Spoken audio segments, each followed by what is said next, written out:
अस्सलाम वालेकुम dear students, welcome back to the Frank physics. कुछ स्टूडेंट्स के इंसिस्ट करने पर मैंने दोबारा चैनल को कंटिन्यू किया है। इंशाल्लाह हम इसके अंदर जो है ना फ़र्स्ट ईयर फ़िज़िक्स के लेक्चर्स की सीरीज़ कंप्लीट करेंगे और उसके बाद सेकेंड ईयर के लेक्चर्स की सीरीज़ कंप्लीट करेंगे और उसके बाद ई कैट और एम कैट को भी कंप्लीट करेंगे इंशाल्लाह। तो हमने चैप्टर 3 के वेलोसिटी तक पढ़ लिया था। आज हम नेक्स्ट स्टार्ट करते हैं एक्सेलरेशन। एक्सेलरेशन क्या होता है और एक्सेलरेशन प्रोड्यूस कैसे होता है? Time rate of change in velocity of a body. जब भी बॉडी की वेलोसिटी में चेंज आता है विद रिस्पेक्ट टू टाइम तो प्रोड्यूस होता है एक्सेलरेशन।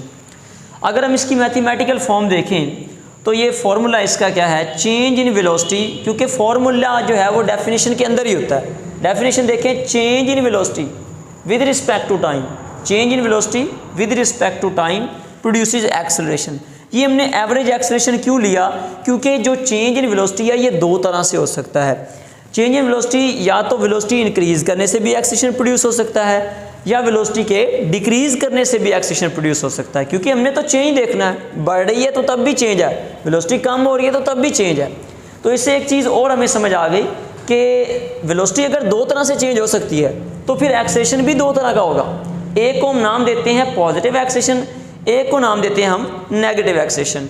इसको हम बाद में देखते हैं। सबसे पहले इसकी मैथमेटिकल फॉर्म और इसके यूनिट को देखते हैं। देखिए मैथमेटिकल फॉर्म क्या है? Change in velocity over time taken. इसको हमने एवरेज का नाम क्यों दिया? क्योंकि ये वेलोसिटी बढ़ भी सकती है, कम भी हो सकती है। तो हम इसकी टोटल वेलोसिटी में जो चेंज आता है ना, टोटल वेलोसिटी में चेंज टाइम के लिहाज से, तो उससे हम एवरेज वेलोसिटी का नाम देते हैं। यानी कि total change in velocity over time, ठीक है, प्रोड्यूसेस एवरेज एक्सेलरेशन। इसलिए हम इसके फॉर्मूले में एवरेज लिखते हैं। अच्छा, अगर हम इसके यूनिट की बात करें तो यूनिट देखें, ऊपर वेलोसिटी है, ठीक है, वेलोसिटी का यूनिट मीटर पर सेकंड होता है, ठीक है, मीटर पर सेकंड होता है।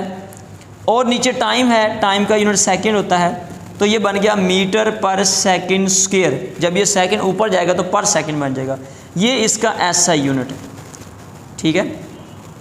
अब हम इस डायग्राम की तरफ आते हैं जो आपकी बुक में भी बनी हुई है कि लेट्स सपोज एक बॉडी है जिसकी वेलोसिटी v1 है, ठीक है, वो इनिशियल वेलोसिटी से मूव कर रही है। थोड़ी देर के बाद उसकी वेलोसिटी हो जाती है v2, वो इंक्रीज़ कर जाती है।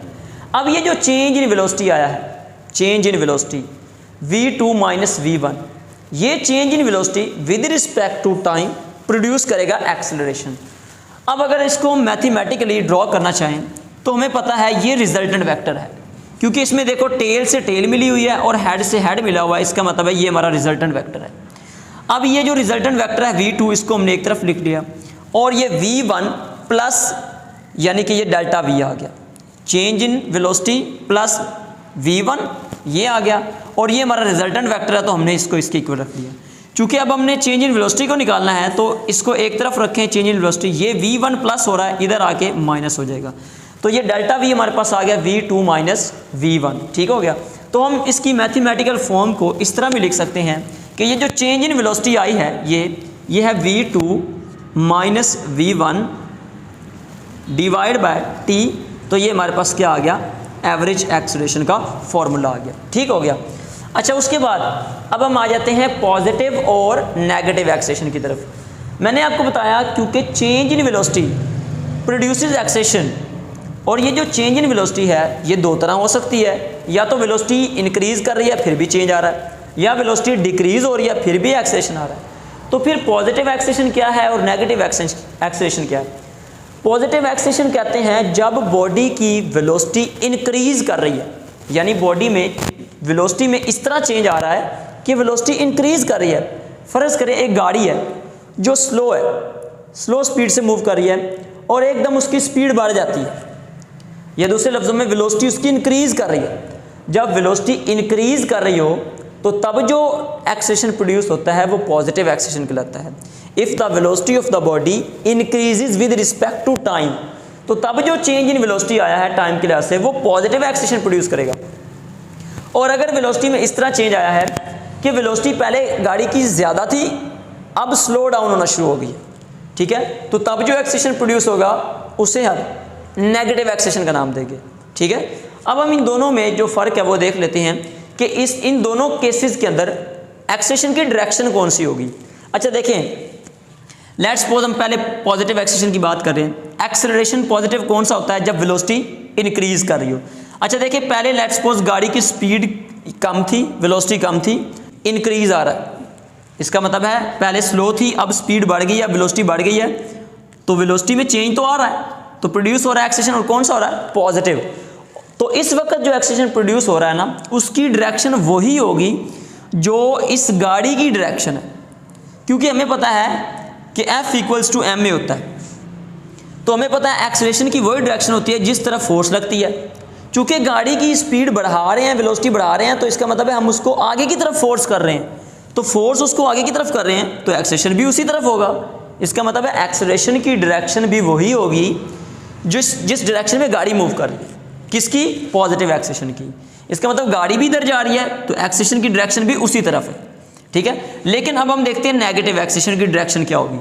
देखिए, नेगेटिव एक्सेलरेशन कब होता है? जब वेलोसिटी डिक्रीज हो रही है। अब देखिए, पहले वेलोसिटी ज़्यादा थी, अब स्लो डाउन होना शुरू हुई है, ठीक है।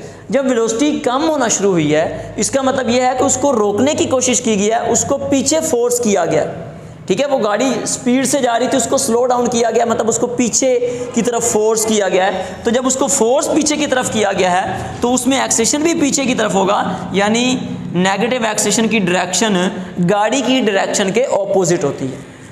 समझ आ गया?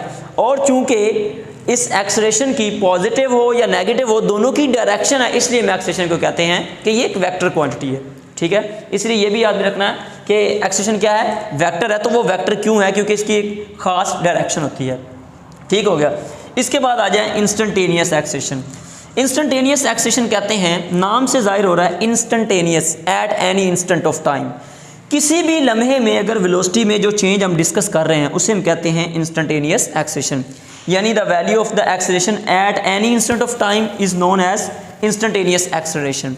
इसका फॉर्मूला देखें तो इंस्टेंटेनियस एक्सेलरेशन क्या होता है? Equal to delta v over delta t, जो चेंज आ रहा है वेलोसिटी में विद रिस्पेक्ट टू टाइम, लेकिन किसी लम्हे में। तो लम्हे के लिए हम लिमिट लगा देते हैं कि टाइम हमारा तकरीबन जीरो है, क्योंकि एक इंस्टेंट, एक लम्हा वो होता है जिसमें हम टाइम को अप्रोचेस टू जीरो कंसीडर करते हैं, मतलब टाइम बिल्कुल कम है, जीरो के करीब है, अप्रोचेस टू जीरो है। उस लम्हे में जो वेलोसिटी में चेंज आ रहा है वो इंस्टेंटेनियस एक्सेलरेशन होगा, ठीक है। अब लास्ट पे हम देख लेते हैं कि यूनिफॉर्म एक्सेलरेशन क्या होता है। नाम से जाहिर हो रहा है यूनिफॉर्म, जैसे स्कूल में यूनिफॉर्म एक जैसा होता है, तो यूनिफॉर्म एक्सेलरेशन मतलब एक जैसा एक्सेलरेशन। एक जैसा एक्सेलरेशन कैसे प्रोड्यूस होता है? कब होगा? जब इक्वल इंटरवल ऑफ टाइम्स में, यानी 0, 2, 4, 6, ये देखें ना, ये जो इंटरवल आ रहा है इक्वली चेंज हो रहा है। इक्वल इंटरवल ऑफ टाइम में देखें वेलोसिटी में चेंज भी इक्वली आ रहा है, इधर भी 10 का, इधर भी 10 का, इधर भी 10 का, तो 10 का यानी कि चेंज इसमें आ रहा है। इक्वल इंटरवल ऑफ टाइम्स में जब इक्वली वेलोसिटी में चेंज आ रहा हो, तो तब जो एक्सेलरेशन प्रोड्यूस होता है उसे हम यूनिफॉर्म एक्सेलरेशन का नाम देते हैं। हम किसी भी इंटरवल में एक्सेलरेशन निकाल सकते हैं, तो हमारे पास एक ही वैल्यू देगा। फॉर एग्जांपल हम फर्स्ट 2 इंटरवल में देख लेते हैं, तो जो वेलोसिटी में चेंज आ रहा है 10 माइनस, इस यहाँ पे कर लेते हैं 10 माइनस 20 माइनस 10, क्योंकि ये जो चेंज आ रहा है 20 माइनस 10 डिवाइड बाय 2 माइनस 0, तो एक्सेलरेशन की वैल्यू क्या आ गई? 20 माइनस 10 डिवाइड बाय 2, तो ये आ गया 5 मीटर पर सेकेंड स्क्वायर। ये एक्सेलरेशन आ गया इस इंटरवल का। अब हम नेक्स्ट का देख लेते हैं, अगर तो वो भी 5 मीटर पर सेकेंड स्क्वायर आया, तो फिर इसका मतलब हमारा एक्सेलरेशन क्या है? यूनिफॉर्म है। नेक्स्ट इंटरवल देखिए 30 minus 20 divide by 4 minus 2, again देखिए ऊपर क्या आ रहा है 10, नीचे क्या आ रहा है 2, तो फिर भी क्या आ गया 5 मीटर पर सेकेंड स्क्वायर। ये देखें और ये देखें, ये भी 5 मीटर पर सेकेंड स्क्वायर, ये भी 5 मीटर पर सेकेंड स्क्वायर। इसका मतलब है थ्रू आउट बॉडी जो मूव कर रही है वो कांस्टेंट एक्सेलरेशन के साथ मूव कर रही है, यूनिफॉर्म एक्सेलरेशन के साथ मूव कर रही है, ठीक है। और आखिर ये भी चीज़ मैं आपको बताता चलूँ, जब बॉडी यूनिफॉर्म एक्सेलरेशन के साथ मूव कर रही होती है, तो उस वक्त बॉडी में मौजूद इंस्टेंटेनियस एक्सेलरेशन और एवरेज एक्सेलरेशन ये दोनों इक्वल होते हैं, क्योंकि देखिए एवरेज टोटल है, total change in velocity over time, तो वो भी हमारे पास 5 ही आएगा। देखिए ना, टोटल आगे करते जाए तो 5 ही आ रहा है, और जबकि अगर आप किसी इंस्टेंट पे निकाल रहे हैं, किसी एक इंस्टेंट पर, तब भी 5 आ रहा है। तो याद रख लें कि जब बॉडी यूनिफॉर्म एक्सेलरेशन से मूव कर रही हो, उस वक्त इंस्टेंटेनियस एक्सेलरेशन और एवरेज एक्सेशन दोनों सेम आते हैं। उम्मीद है कि आपको लेक्चर समझ आ गया होगा। इंशाल्लाह मुलाकात होगी नेक्स्ट लेक्चर में। अपना बहुत बहुत ख्याल रखिएगा। अल्लाह हाफिज़।